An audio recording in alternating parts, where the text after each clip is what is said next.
우리 사람들이 인간 관계가 좋다라고 하는 것은 그만큼 내가 누군가를 사랑하고 헌신하고 양보하고 더불어 살아가면서 손해 볼 줄도 아는 그런 삶을 살아갈 때 참 그 사람 괜찮은 사람이다, 이렇게 좋은 관계 맺을 수 있게 되어집니다. 그때 사람들이 그 사람을 인정하죠. 그 사람을 좋아하고 사랑하죠. 그리고 그 사람과 관계를 돈독하게 하고자 하죠. 그런데 혼자 자기만 야가요. 조금도 손해 안 보려고 해요. 미운 짓은 골라서 해요. 독선적으로 살아가요. 그러면 누가 그 사람을 좋아하겠습니까? 맺었던 관계도 끊어버리고 싶죠. 그러니까 인생을 그렇게 살게 되면 그 인생이 고독함이 있어요. 관계 원만하지 않습니다. 그리고 고난의 삶을 살아가게 됩니다. 우리들이 당하고 있는 고난의 대부분은 그 원인들이 자기 실수, 판단 착오, 자기 욕심, 잔꾀에서 기인이 되어지지만 더 큰 고난, 더 심한 환난은 서툰 인간관계에서 찾아오는 것을 볼 수 있습니다. 내가 내 능력만을 믿어요. 그리고 남을 무시합니다. 속입니다. 그러면서 살아가는 그 사람에게는 그 앞에 심한 고난이 기다리고 있습니다. 누구처럼? 오늘 말씀의 야곱처럼 말입니다. 그런 삶을 살아간 사람이 누구냐? 오늘 성경에 등장하는 사람, 야곱이 그렇게 살았습니다. 야곱은 혹독한 고난의 삶을 살게 되었습니다. 그 원인을 따져보면 자기 끼에 자기가 당하고 그 결과 야곱은 피눈물 나는 혹독한 고난의 삶을 살게 됩니다. 그런 말이 있죠. 약은 고양이, 밤눈 어둡다고 야가 빠진 야곱이 제 끼에 자기가 빠진 꼴이 되고 말았습니다. 여기 나타나고 있는 야곱은 이 시대를 살아가고 있는 현대인들의 전형적인 모델입니다.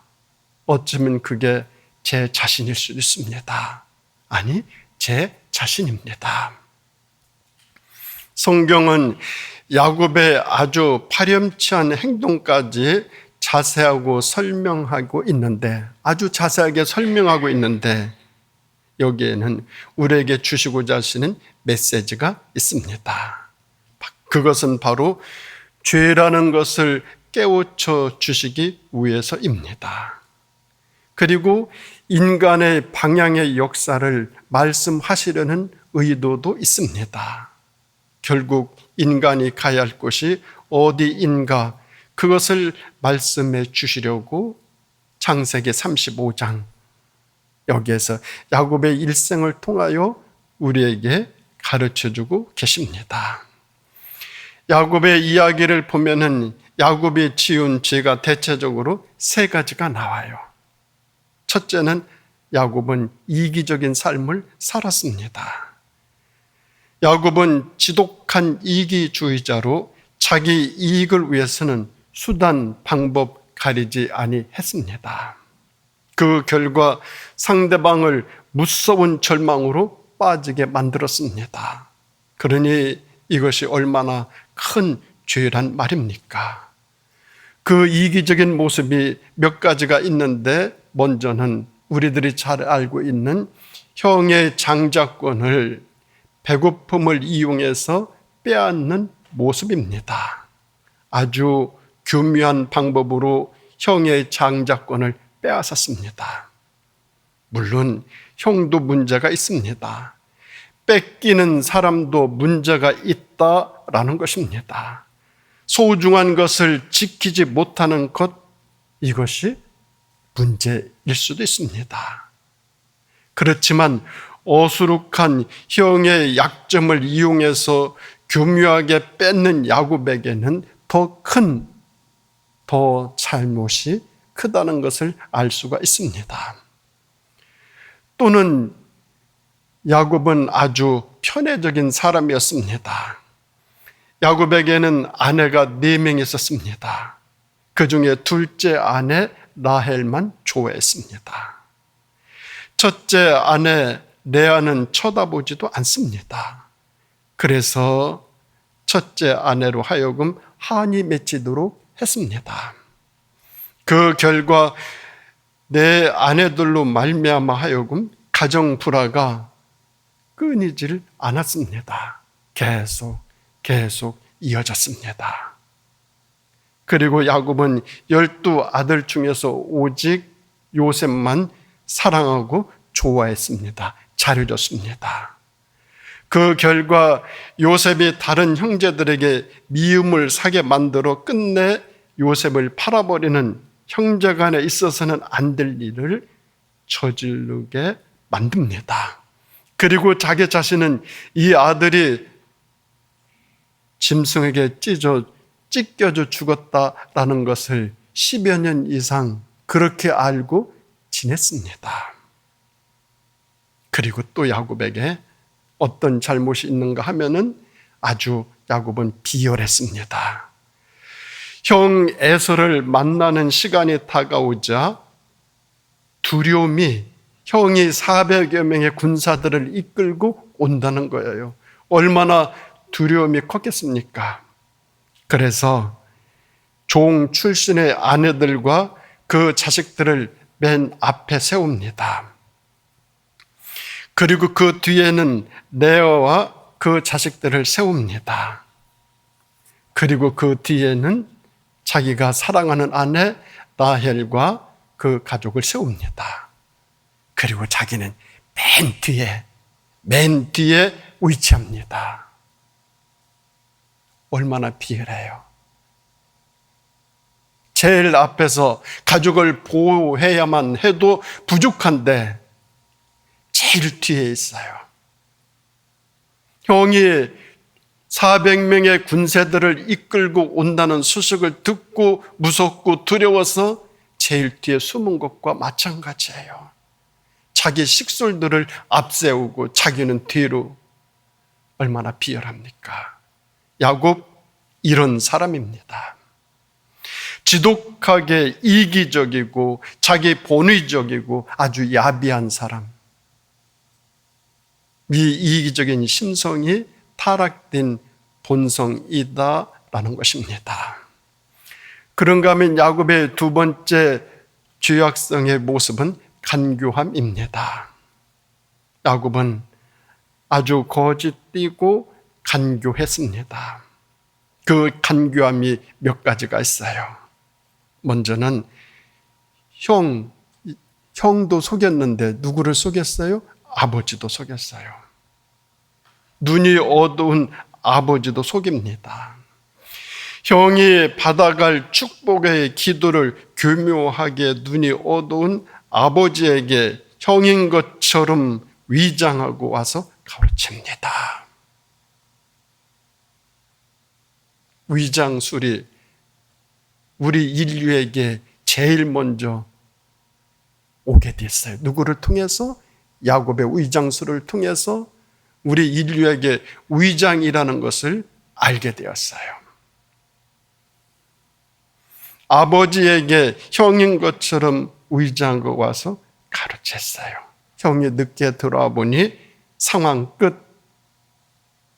아버지가 그 사실을 알아차리고 그때 그 모습이 성경에 기록되어 있는데 몸을 떨었다 이렇게 기록하고 있습니다. 오늘날로 말하면 이 아들을 통해서 치를 떨고 있어요. 아버지가 이 아들로 말미암아 치를 떨고 있어요. 치를 떨고 있어요.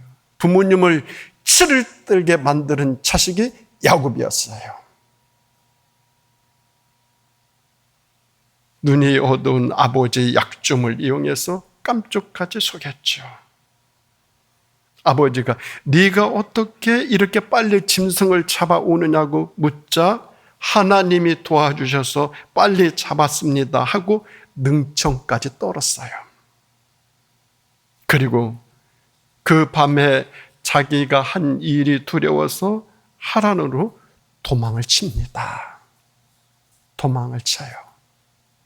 자, 하란에 도망가서 우물가에 지금 앉아 있어요. 그때 외삼촌의 둘째 딸 라헬이 양떼를 몰고 이 우물가로 옵니다. 그때 야곱이 물을 길어주고 라반의 집을 아느냐고 물으니 우리 집이라고 그랬어요. 그 말은 이 아이가 외삼촌의 딸이다라는 말입니다. 그러자 순간 야곱이 어떻게 합니까? 라헬 앞에서 소리내어 웁니다. 연극 아주 잘하고 있어요. 그래서 라헬의 마음을 사로잡았어요. 위장도 잘하고 연극도 잘하고. 누가? 야곱이. 이 연극으로 말미암아 마침내 장인의 마음, 외삼촌의 마음까지 사로잡았어요. 그래서 20년 동안 동정심을 유발해서 외삼촌의 집에서 안전하게 거주하게 됩니다. 20년 동안이나 연극을 잘해서. 야곱, 이렇게 간교한 사람이었습니다. 또한 나중에 야곱이 마침내 형을 만나게 됐죠. 형이 상상 위로 야곱을 반갑게 맞아주고 껴안고 부둥켜 안고 울고 그랬죠. 동생의 얼굴을 맞대고 눈물을 흘렸죠. 그때 야곱이 형에게 어떻게 합니까? 내가 형님의 얼굴을 보니 하나님의 얼굴을 보는 것 같습니다 라고 말합니다. 아첨도 비유 맞추는데도 일가견이 있어요. 의장도 잘하죠. 연극도 잘하죠. 아첨도 잘하죠. 능청도 잘 떨죠. 이런 간교함이나 거짓된 처세술 오래가지 못하죠. 무서운 죄악입니다.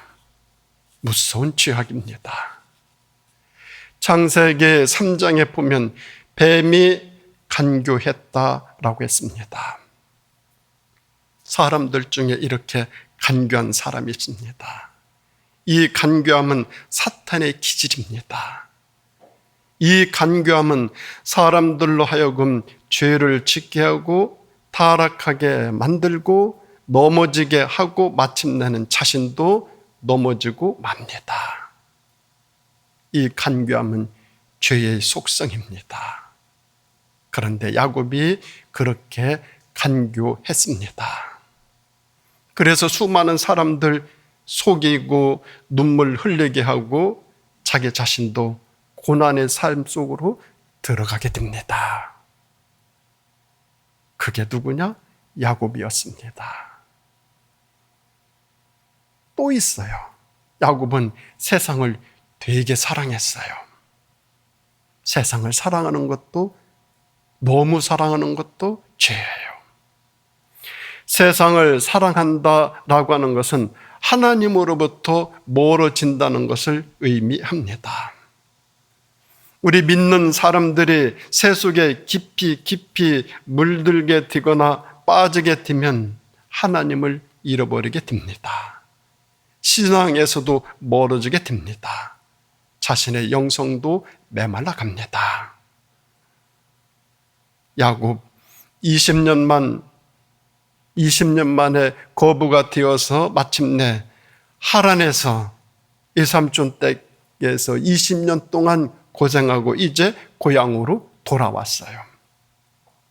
고향으로 돌아왔으면 당연히 하나님과 약속한 그 장소, 거기서 살겠다고 하나님과 약속했는데 그 장소가 어디냐? 베델이에요.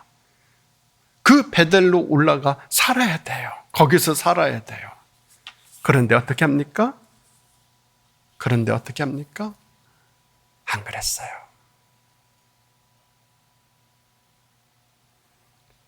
하나님께 모든 것이 다 약속하고 기도하고 다짐하고 고백했었는데 그 베델로 가지 않았어요. 베델은 어떤 곳이냐? 성스러운 곳이에요. 할아버지 아브라함이 처음으로 제단을 쌓은 곳, 그게 베델이에요. 아브라함이 처음으로 하나님의 이름을 부른 곳, 그곳이 베델이에요. 뿐만 아니라 형을 속이고 도망치던 밤, 돌 베개하고 잠자던 곳, 그때 하나님이 나타나셔서 야곱을 위로하여 주시고 격려하여 주시고 환상을 보여주시며 너를 이곳으로 반드시 돌아오게 할 것이다 라고 약속했어요. 그런 비전을 주신 곳, 그곳이 베델이에요. 그래서 야곱이 일어나 그곳에 제단을 쌓고 하나님이 나를 평안히 고향으로 돌아오게 하시면 내가 평생 11조를 드리겠나이다 서원하면서 제가 여기서 살겠습니다. 단단히 하나님과 약속했어요. 그러면 마땅히 그곳에 가서 머물러야 해요. 베델에서 정착을 해야 됩니다. 그런데 야곱이 돌아와서 어디로 갔는가? 세겜이라는 곳으로 갔습니다. 세겜으로 가서 추장 하물에게서 땅을 구입하여 그곳에 정착하려고 했습니다. 세겜은 당시 이방인의 도시고 세속의 도시고 가장 화려한 도시고 요새 말로 말하면 수도권이겠죠. 서울이겠죠. 가장 살기 좋은 도시였어요. 그곳에 가서 정착하는 거예요. 하나님과의 약속은 20년 전에 하나님과 했던 약속은 새카맣게 잊어버리고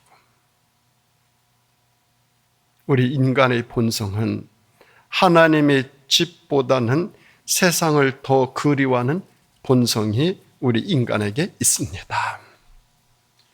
우리 인간은 경건보다 변한 그런 아주 번화롭고 화려하고 멋있는 세속을 더 즐거워하는 경향이 큽니다.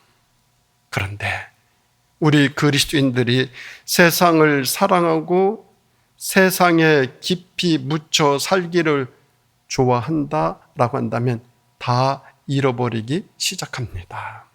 먼저 경건을 잃게 돼요. 말씀도 잃게 돼요. 기도도 잃게 되고 묵상도 잃게 돼요. 결국은 하나님도 잃어버려요. 나중에는 명예도 물질도 건강까지도 잃게 되어져요. 결국 야곱이 세겜이라는 이 도시에 와서 묻혀 살다가 어떤 일을 겪게 되는가 하면은 딸이 강간당하는 사건이 일어납니다. 하나밖에 없는 딸이, 금지 오격 같은 딸이 그 도시에서 그 도시 남자들한테 강간을 당해요. 하나밖에 없는 귀한 딸인데 이에 대하여 아들들이 경노해서 약속을 어기고 세겜의 남자들 다 죽여요. 어떻게? 추장 아들이 야곱의 딸 디나에게 결혼하자고 그러죠. 그럴 때 조건을 달았어요. 너희들이 내 동생을 그렇게 원한다면 할례를 받아라. 모든 남자들은 다 할례를 받아라. 모든 남자들이 다 할례를 받게 돼요. 가장 고통스러운 때 이 아들들이 가서 세겜의 남자들을 싹 죽여버려요. 대학살 사건이 발생해요. 그때 하마터면 야곱의 온 집안 사람들이 한꺼번에 몰살당한 뻔 했어요. 다 죽을 뻔했어요. 그때 야곱이 얼마나 혼쭐이 났겠습니까? 눈앞이 아찔했을 거예요. 정신이 번쩍 들었을 거예요. 그리고 나서 오늘 35장으로 옮겨와요. 35장을 보면 야곱이 가족을 이끌고 비로소 베델로 올라갑니다. 혼쭐이 나고서야, 정신이 번쩍 하고 나서야, 눈앞이 아찔하고 나서야, 그런 일을 겪고 나서야 20년 전에 하나님과 약속했던 것을 이제서야 생각하고 비로소 베델로 올라가려고 합니다. 그 내용이 오늘 본문의 내용입니다. 2절 말씀 보세요. 야곱이 이에 자기 집 사람과 자기와 함께한 모든 자에게 이르되 너희 중에 이방신을 버리고 자신을 청결하게 하고 의복을 바꾸라. 우리가 일어나 베델로 올라가자. 내가 환난 날에 내게 응답하시며 내가 가는 길에서 나와 함께 하신 하나님께 내가 거기서 제단을 쌓으려 하노라 말합니다. 야곱은 그때 무서운 결심을 합니다. 20년 전에 형과 아버지를 속이고 도망가던 때 얍복 강가에서 하나님이 나타나셔서 자기에게 해주셨던 말씀, 그때 초심으로 돌아갑니다. 그리고 다 바꿉니다. 다 포기합니다. 그리고 외칩니다. 이방 신상들을 다 버리고 자신을 청결하게 하고 의복을 바꿔 입으라. 이 말은 이제 다 털고 미련 없이 하나님께로 돌아가겠다는 결단과 각오와 다짐입니다. 그렇게 하고 야곱이 가족들을 이끌고 비로소 베델로 올라갑니다. 베델은 자신이 초라하게 도망가던 날 밤에 꿈을 꾼 곳입니다. 환상을 본 곳입니다. 하나님과 같이 대화를 나눴던 대화의 장소예요. 임마누엘을 경험했던, 하나님을 임재했던 곳이에요. 야곱이 다 포기하고 베델로 돌아갔다라고 하는 말은 이제 더 이상 세상에서 방황하지 아니하고 하나님께로 돌아가겠다는 결단입니다. 그리고 고백입니다. 그리고 행동을 지킵니다. 이제는 다른 수단이나 꾀나 세상 사랑이나 세상에 대한 미련들을 다 포기하겠다는 것입니다. 이제는 마땅히 가야 할 곳으로, 서야 할 지점에 내가 서야 하겠다라고 하는 고백입니다. 이때 회복이 일어납니다. 이때 회개하게 되어집니다. 이것이 유턴이고 이것이 복귀입니다. 그렇게 하면 하나님은 다 받아주십니다. 이전에 잘못한 거 하나도 따지지 않습니다. 모든 것 마다하지 아니하시고 다 받아주십니다. 탕자를 맞아들이듯 아무 말 없이, 아무 조건 없이, 어떤 그 이유 달지 아니하고 다 받아주십니다. 야곱이 그렇게 베델로 돌아갔을 때 그때 하나님이 다시 야곱에게 나타나서 복을 주시는데, 다시 나타나시고 또다시 나타나시고, 다시 나타나신 하나님이 어떤 복을 주시느냐? 10절에 있는 말씀 보면은 이름을 바꿔주셔요. 계명. 내 이름을 야곱이라 하지 말고 이스라엘이라고 해라. 11절에서는 생육과 번성의 복을 주시고 왕들이, 이 나라의 왕들이 네 후손들에게서 나오게 될 것이다. 왕들이 네 후손들에게서 나오게 될 것이다. 그리고 12절에 조상 아브라함과 이삭에게 준 땅을 너와 네 후손에게 주겠다. 하나님이 약속하셔요. 복을 선포하셔요. 드디어 야곱의 운명이 바뀌는 순간입니다. 그리고 결국 히브리서 11장 말씀 보면은 아브라함과 이삭과 야곱이 천국을 바라보며 살았다라고 기록하고 있습니다. 이 말은 야곱이 그때 비로소 세상에 대한 애착을 버리고 하늘을 바라보며 살았다라는 말씀입니다. 하늘을 바라보며 사는 야곱의 모습이 온전한 회복을 가져오게 만듭니다. 야곱은 오늘 우리 자신들의 모형입니다. 다 자신이에요. 야곱의 생각이 오늘 우리들의 생각입니다. 야곱의 야심이 오늘 우리의 야심과 목적과 처세와 똑같습니다. 그러던 그 야곱이 마침내 다 포기합니다. 하나님께로 돌아갑니다. 하늘을 바라보며 살아갑니다. 그때 비로소 방황이 끝납니다. 세상에서 방황하던 그동안의 모든 삶은 다 물러가고 이제 방황의 역사가 끝이 나고 정착하게 되어지죠. 우리 여기서 한 가지 생각할 것이 있습니다. 그것은 지금 우리들의 몸속에서 야곱의 피가 흐르고 있다라는 사실입니다. 그 피 속에 지독하게 이기적이고 간교하고 세속적인 기질의 유전자가 지금도 내 몸속에서 흐르고 있다라는 사실입니다. 제 속에서도 제 몸속에서도 흐르고 있습니다.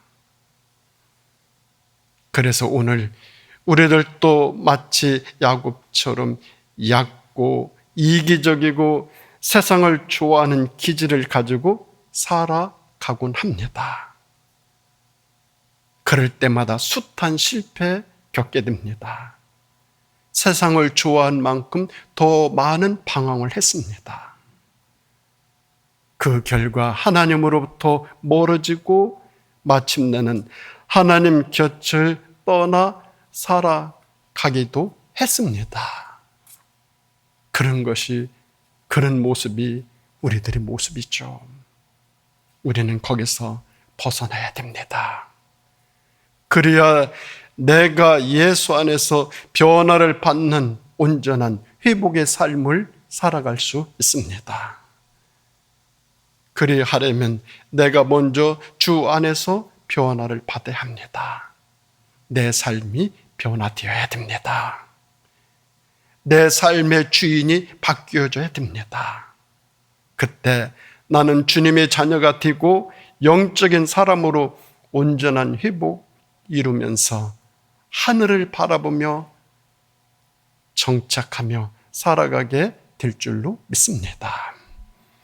사랑하는 우리 성도 여러분, 8월은 회복의 달입니다. 세상에서 방황하는 삶이 아닌 처음으로 돌아가는, 초심으로 돌아가는, 첫사랑을 회복하는, 정말 처음으로 돌아가서 거기서 제단을 쌓아 하나님께 진정 돌아감으로 온전한 회복을 이루시어 복된 삶, 아름다운 삶, 은혜로운 삶, 행복한 삶을 마음껏 하늘을 바라보며 함께 살아가는 우리 모두가 다 되시기를 예수님의 이름으로 축원드립니다. 기도하시겠습니다. 하나님 아버지, 저희들을 불쌍히 여겨 주시옵소서.